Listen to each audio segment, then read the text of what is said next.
Hello and welcome to this tech webinar about the Open Charging Network, which is a software for EV charging, electric vehicle charging. The software is developed and created by the Share&Charge Foundation, a non-profit organization for the electric vehicle charging industry. The Open Charging Network is an implementation of the OCPI 2.2 hub concept. We believe that if we create a decentralized network, which is open for everybody, then we can reduce the costs and make EV roaming just more simple and secure for everybody along the EV charging value chain. Here you can see how the Open Charging Network might look like in the future. Everybody can run their own OCN node, which is your connection to the network, or select a third-party provider that is running the OCN node for them. As an example, we could pick here this eMSP, which is connected via OCPI 2.2 to this particular OCN node. And if now this eMSP is sending a start signal over the OCPI commands module, then this OCN node is providing an automated message routing, identifying for which other party this start signal needs to be sent, and then this message routing between these OCN nodes is happening. In the next 30 minutes, Adam, our lead developer, will talk about 3 very important steps if you want to use the Open Charging Network for your e-roaming charging service. One is if you want to set up your own node. That is some steps are required for doing that. That is what he will talk about. Then the second part will be about how you then connect your eMSP or CPO backend to an OCN node. And the third part will be how you then determine with whom you want to interact with on the Open Charging Network. This is then a matter of configuration. You have a white and black list where you can determine your counterparties. And we will wrap up this webinar with a short outlook, what will be developed over the next months and whole year. And we will also have a quick Q&A session where we try to answer your questions that you might have.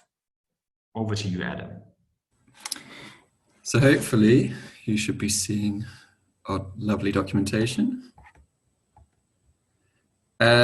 What I'm going to do is play 2 videos, the first being the setting up of the node and the second being the connection of an OCPI party to that node. Bear in mind that all of this is available also in our documentation. So along with the recorded videos, you can follow what I'm doing here. And now I will play our first video. Okay. So here we are at the Open Charging Network repository on Bitbucket. We've added now a download section for pre-built JVM packages to make the whole process much easier.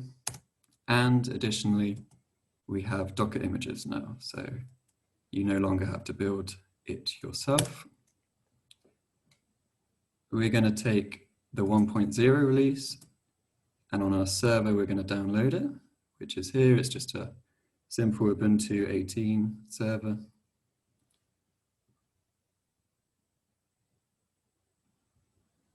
We extract the node, and here we see all the files provided in the archive, including 2 example property files, a service file if you want to persist it across logouts or restarts, and some information as well in the README. We're just going to install the Java runtime environment so we can run the jar file. And we're going to verify that it's installed. Not shown here is me setting up Nginx to reverse proxy the application, but the documentation on our Confluence page also outlines how you might do this. And I've also installed a SSL certificate with Let's Encrypt in the background. We can simply run the jar file, and our OCN node is starting. It's pre-configured to use our public test environment, which points to the Energy Web Foundation's Volta test network. And you can see that it is now started and it's printed some initial information. It's basically in developer mode, but it's ultimately running. I'm going to then go to my local host and try to just check its health from the outside. And I can see that it's doing healthy. Now I'm going to run a curl command to actually generate and add a registration token for an OCPI party. This will show me if it's generally configured correctly. And here we can generate that token, but you see our versions endpoint, which would be used to start the credentials handshake, is displaying localhost, so we need to change that.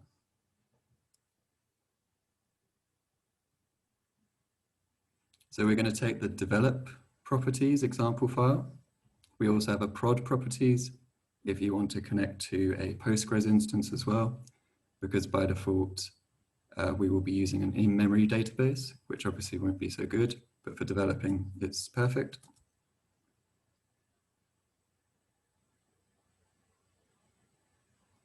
We're just going to call it custom properties, and we're going to edit that, and the URL of the node will then be set to our domain name, ocndemo.shareandcharge.com. And additionally, we're going to create a private key for the node, and this will be our identity on the network. This private key is using the Ethereum public-private key infrastructure. Typically, you would want to secure this key and not allow anyone to access it, because obviously you don't want impersonators on the network. Likewise, you might use MetaMask for this. I just want to generate a private key quickly, so I'm using this website to do that.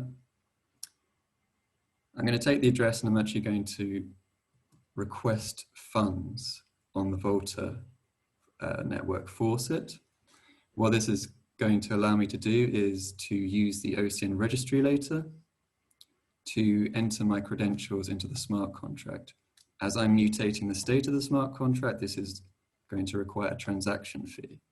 As this is a test network, there's a faucet which allows me to just request funds.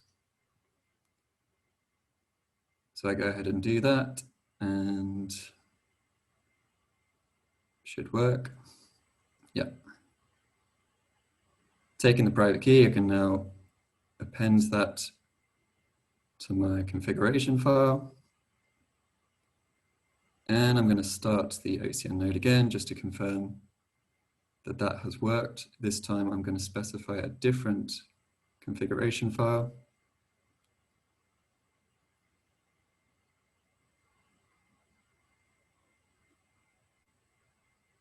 It's going to start again.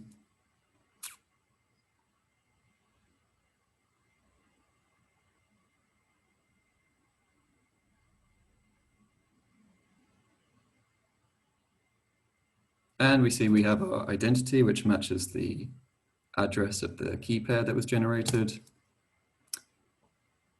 And if we then run the same curl request again, we are going to see the proper domain name. Now we're going to install the OCN registry command line interface, and that's an NPM package. This will allow us to easily make that entry on the registry. If we list nodes already present and we specify the network flag Volta for the Volta network, we see there's some nodes already and we want to add ourselves to this list.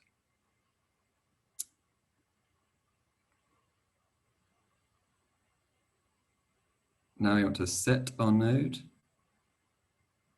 to our domain name.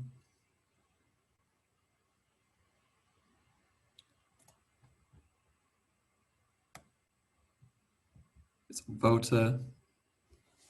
And we take the private key we just generated, and that's going to be the address or the key that signs the transaction to the network.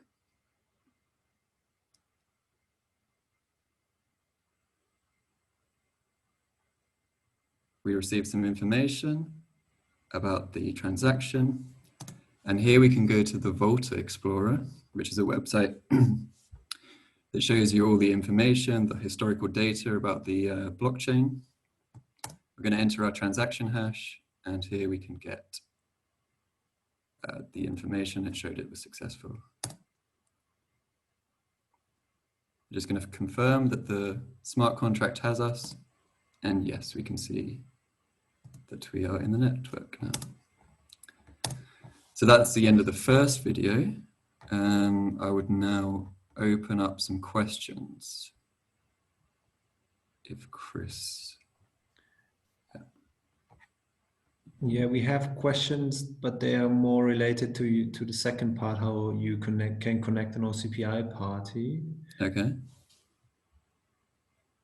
No other questions so far. There, Samid is raising his hand. I unmute you. 1 second. Samid, you should now be able to talk.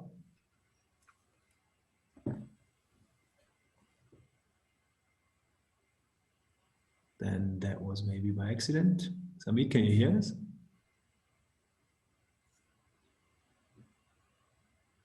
Okay, then I would mute you again. You can raise your hand again if you still have a question.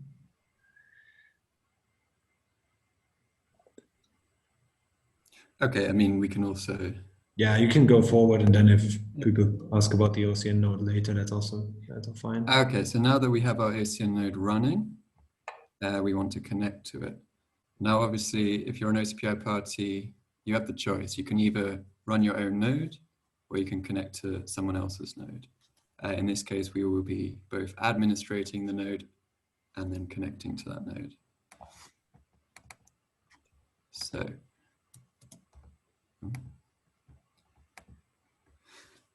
yeah, so our node is running. On the same server, I've actually created an OCPI party. It's very, very basic. It's just a small Python server that only implements the versions endpoint and the 2.2 version endpoint. I haven't implemented any OCPI modules myself, but I will just use it to connect, to do the credentials handshake, and then I will find a counterparty in the registry, and I will request some locations from that party.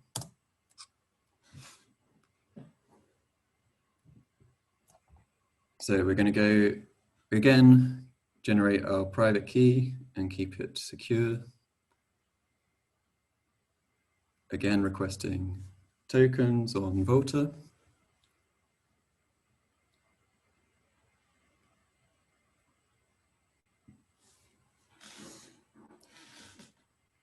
We want to connect to a node in the registry, and that'll be used for the routing.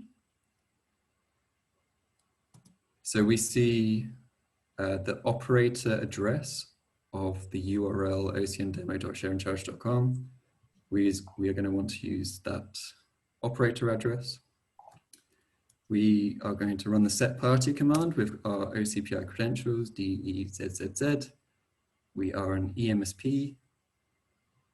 Our operator is then this one.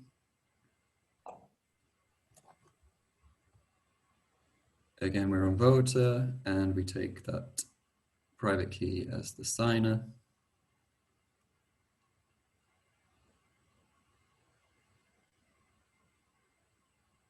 And we're going to get a hash again, which we want to verify quickly that it works. Again, using the Volta Explorer. And we can see that it was a success. Just to verify that, We can now list the parties on the network, and we see that we at the bottom with the correct OCN node.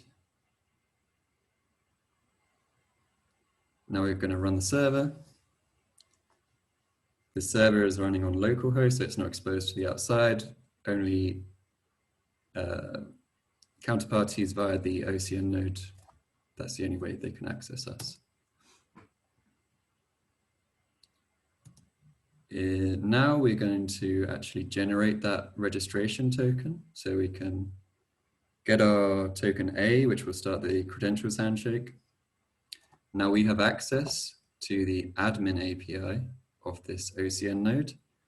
If you are connecting to a remote node, you would want to ask the administrator of that node for a token A.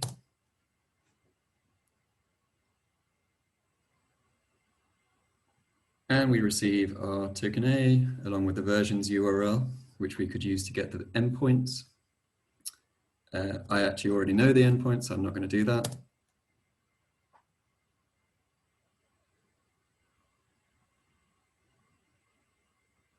Now I'm going to do the credentials handshake. So I use that as my token A authorization token. The body, I've just given a simple token as my token B, which will be used by the OCN node to authenticate itself on my server. The URL is just the OCPI versions endpoint that I created earlier. And my role is just a single eMSP with DEZZZ as the credentials. And now we get the credentials of the OCN node back, including our token C. And we're going to use that later. First of all, we want to just get a party from the OCN registry. So in the test network, we have a couple of mock parties, which you can use to test against. Scroll right to the top. Then you see a party, an eMSP party with credentials CHMSP, and then the CPO with CHCPO. And yeah, you can use those to get started with development. And you can see that this, or both of them actually, are connected to different OCN nodes on the network.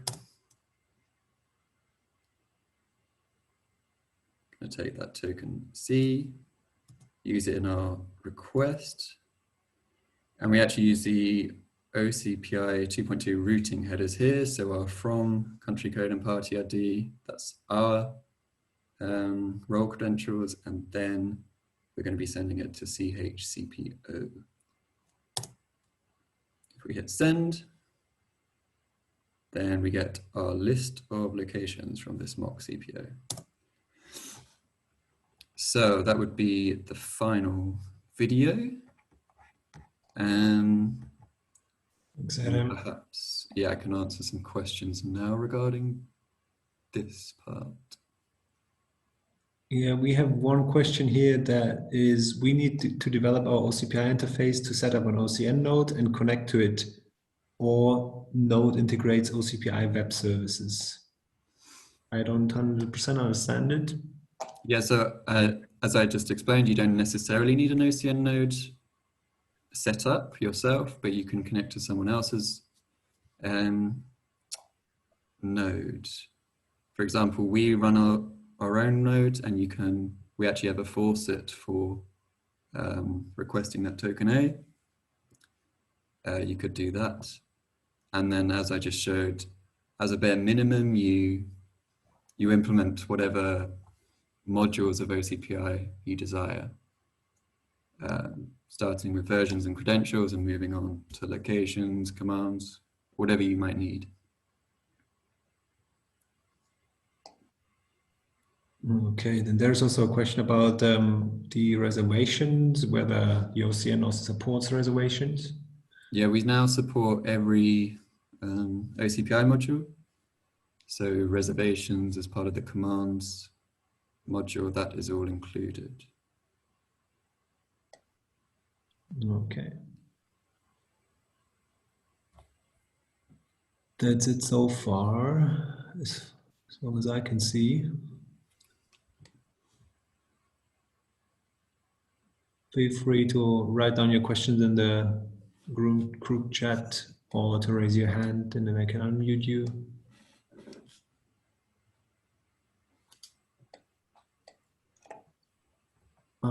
There's another one. Our price is specific for every peer-to-peer partner. I guess that's more a business question. Yeah, you need to, the OCN only helps you to make an OCPI connection, and you need then still to sign a contract with the party that you want to interact with. So yeah, prices are then up to this contractual relationship.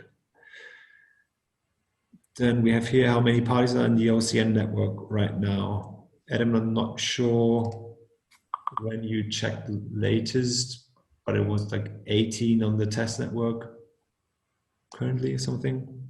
But you can check that by yourself by using the OCN registry.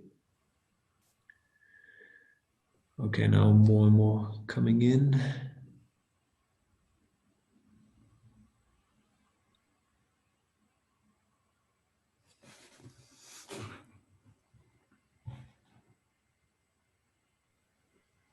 Okay, George, you're just realizing something, I guess. But yeah, you need to, or maybe I read it loud for Adam also. To be more clear, to make my locations available to other parties, I need to modify the locations web service to retrieve information from my database. If you are a CPO, yeah, you would create a locations interface that then allows counterparties to fetch locations from you. Likewise, if you're an MSP, you might create a locations interface that allows CPOs to push location updates to you. So this is outlined in the OCPI documentation, and you can use whatever part of OCPI depending on your use case. Okay, then we have here a more business-related question. Again, platforms like Giraffe, Hubjig are actually OCN competitors or in some way maybe integrated with OCN. Yeah, we are following the OCPI standard, so we are an implementation of the OCPI hub concept. And if you want to use OCPI, then OCN might be a solution for you. We have no plans so far integrating the platforms that are currently out there in the market to the OCN. Might also be tricky from a protocol perspective. Yeah, but yeah, again, we are an implementation of the OCPI 2.2 hub concept, and yeah, that's what we focus on currently.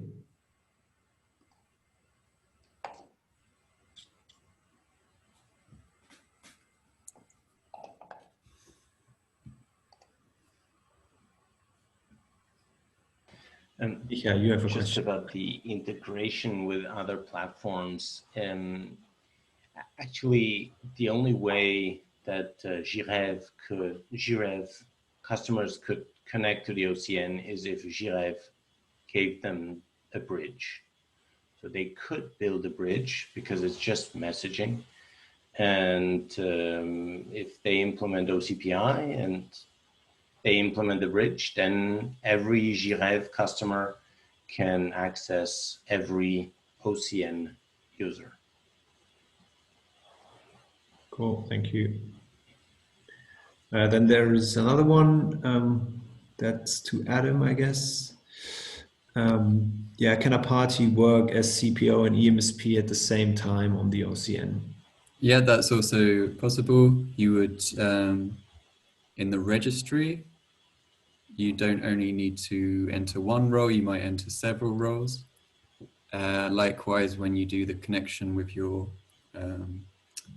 OCN node, OCPI 2.2 is very helpful in this regard because it allows a platform which has multiple parties, CPO eMSP, for example, to use the same connection. So I requested the credentials handshake, and I provided an array of roles, but I only included one role. I mean, it could be that I am also a CPO, and I could also include that CPO role as well in that credentials handshake.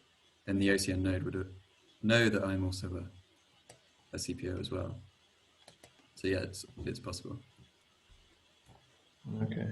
And then I will quickly share my screen again, because that might help if people see the architecture once more. Or perhaps I can go on with the final point. Ah, the documentation, you mean? Yeah, then we Whilst I'm let's still do sharing. that, and then tackle the other questions after that. Yeah. Okay. Yeah, so point 3 is then just outlining some of the additional features of the OCN and what kind of sets it apart. So obviously, right now it looks as if every party is completely open, anyone can connect to anyone. This is not technically true. We created a custom OCPI module for this. This can be found in the HTTP API documentation, which is here from the repository. This also outlines then how to use the admin generate registration token request. But here you come to the Open Charge Point interface, and we have set up documentation for our OCN rules module in the style of OCPI. And here is all the information where you can edit your OCN rules. So you might actually want to specify that only a certain party can send you messages by adding them to your whitelist. And in doing so, your OCN node will then filter any message that is not from that party. And there's also a blacklist if you want the other way around, just to exclude one party from contacting you. That's all possible with this OCN rules module. And you can even go down to the module itself. So a certain counterparty may contact you, but only with the locations module, for example. But they couldn't use your commands module. So this is also possible via this whitelisting module. And then secondly, I did not show it, but the actual signing of messages that Micha mentioned earlier, as this is still a little bit new, the OCN node actually allows it to be optional. This allows you also, if you're running a node in development, just to quickly and easily start testing your OCPI implementation. But on the public test environment and the production environment, you will encounter, you will likely encounter messages saying, yeah, you have not included an OCN signature in your request or response, and it will reject that as a result. So here, under connecting a service and making your backend service OCN ready, then you can get more information about how you create the OCN signature and include it in your messages. And it explains also how the signature actually works, and then introduces the OCN notary, which is the library that we created to make this a bit easier to do. Right now it's only in JavaScript and Java, but yeah, more could be added in the future, and the implementation should be fairly straightforward. Lots of popular programming languages include Ethereum libraries, and that can be leveraged to handle the signing and verification of messages. Okay, so I think that's everything from my side. I would hand it back to Chris now. Cool, yeah. Then I share quickly the overview of the architecture once more. Maybe that helps also to understand it better. Yes. So you should now be able to see the architecture again. And let me check out the chat regarding the questions that were there. So, yeah, there's a question. Is there a plan to go commercial with OCN? What are the costs to join OCN? There are no costs. Maybe a word about the Share&Charge Foundation. The Share&Charge Foundation is a non-profit foundation in Switzerland with the goal of making interoperability happen in EV charging. And we are creating the development of the open source code, but we would be happy if more join. And we have also first contributors from the open source community. And yeah, as said, everybody can set up a node and therefore be part of the network. So there is no commercial plan in that sense. So everybody can just join it and use it. Yeah, and everybody's obviously invited to join the foundation and to support also financially the development. Yeah, then if you want to do that, reach out to us. Yeah. Then there is a question, how are you planning to accommodate the platform with different regulations in various countries? Yeah, so far our focus was only implementing OCPI as it is. So we are following what OCPI is doing. Currently it's OCPI 2.2, and whatever features OCPI provides, we will also, or the Open Charging Network will also provide to you. And it is only a technical platform at this very moment. And so we would not adjust to any regulations or something because we just follow OCPI as it is. Yeah. Then there's another one about payment, how payments are handled. Yeah, we are, as said, we are an OCPI implementation, so it's up to you to implement then the payment. We have already, or we are already in conversation with partners that then want to offer an OCN app, being, for example, a payment app or a settlement app that then can be used over the OCN app interface. And so payment is then provided by an external party, but technologically you are connected over the OCN. Then here's something about Eichrecht. That's very a German problem, the charging measurement in Germany. Whether we support, or the OCN is supporting that.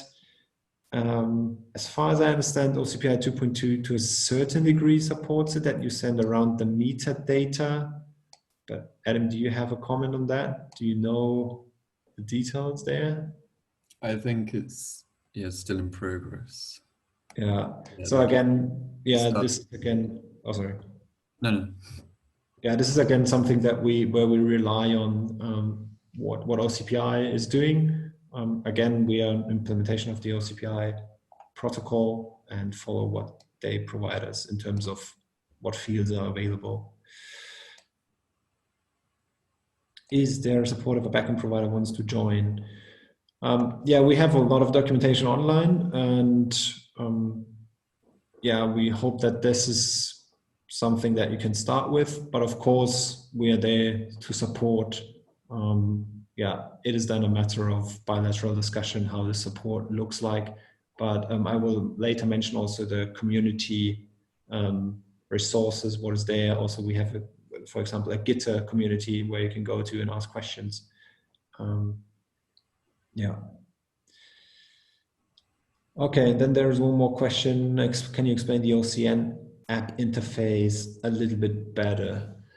That actually, because having time in mind, brings me to the last part of the webinar. when this works here. So I need to click through.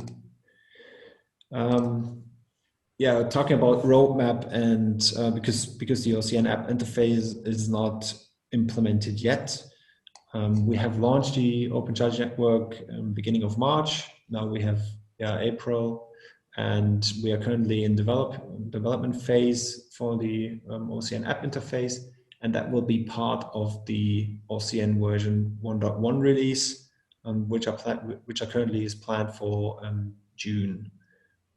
If you have any comments also how this OCN app interface should be implemented or what requirements you have, we are really happy to learn about what kind of applications you have in mind to make sure that you can use or attach your application to the OCN. We want to be as generic or as open as possible, of course, and to want to support as many applications as possible. The earlier we learn about an application idea, the better we can plan or include that also in the OCN version 1.1 release. Yeah, the OCN 1.1 features are, as said, the OCN app interface and the OCPI hub client info, because so far we were not supporting that. But with the 1.1 release, we will then fully support 2.2 every module. And with that, you would then also get a up-to-date snapshot of the whole open charging network by using this hub client info module by OCPI. And again, the OCN app interface, it is essentially a point where you can give permissions to third parties to access your OCPI communication that you have over the OCN. Again, as an example, the settlement product that some party wants to build would then allow that an OCN node is forwarding charge detail records to the settlement product. So the OCN node has the permission of the party that certain messages that are routed through the node are forwarded to a third-party app provider.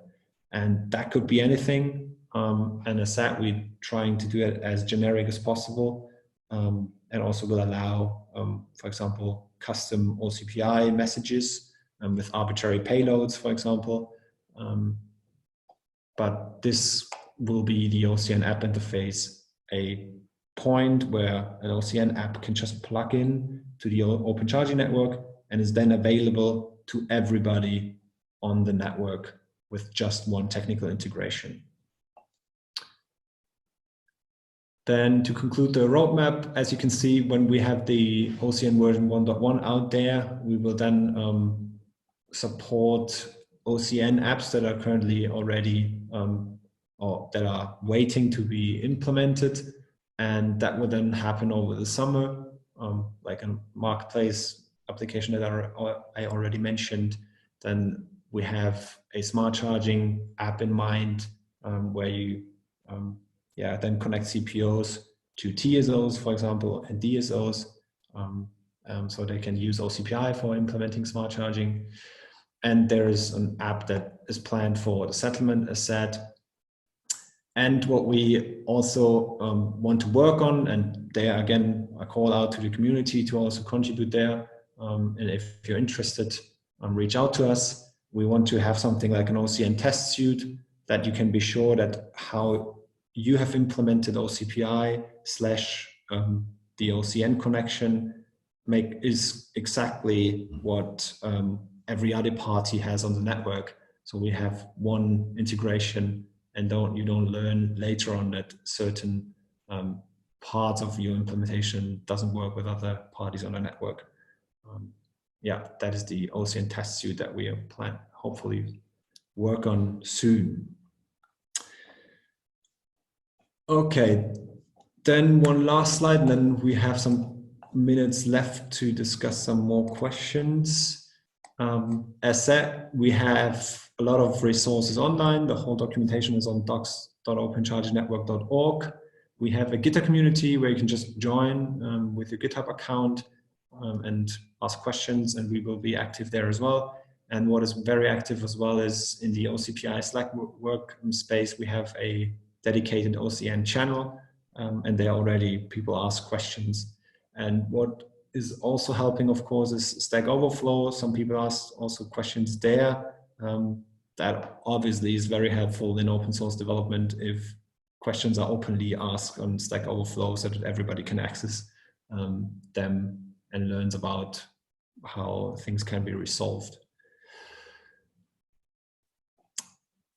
Okay, then open for questions. We have some minutes left.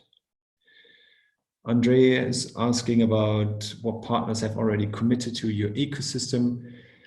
Yeah, you can check out the website. You can see some logos that are supporting the Share&Charge Foundation or are part of the Share&Charge Foundation. And then again, you can check out the OCN registry and see who already is playing around with the Open Charging Network. Yeah.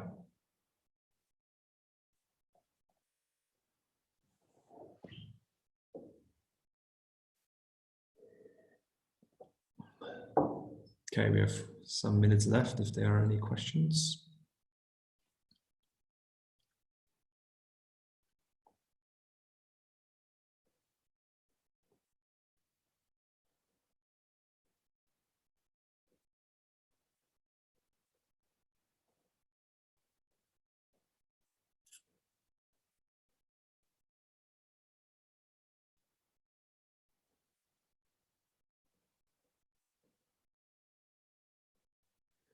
OAM will be considered as a role in the future. Is a question that was just asked via the chat. OAMs, I guess in the language of OCPI, are e-mobility service providers. So I would say they are already considered as a role, but there I will again refer to the OCPI protocol because we follow what roles are in the OCPI protocol.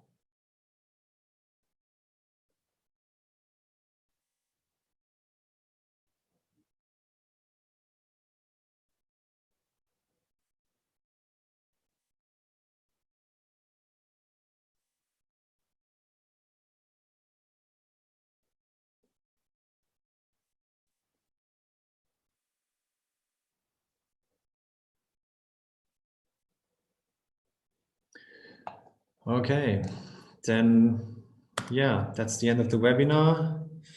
One last sentence is that from our side that we hope that with the Open Charging Network, we can contribute for making the EV driver experience a joyful one. And we hope that we will end up with one open and independent communication layer in EV charging. Yeah, I guess that would help a lot of people in the whole value chain so that we can build great applications on top of this communication layer. And again, use the channels and the points of contacts that are provided here. Drop us an email, reach out to us however you want. Looking forward to talking to you. And then, of course, stay healthy in these crazy times, and looking forward to seeing you in another webinar or also maybe in person.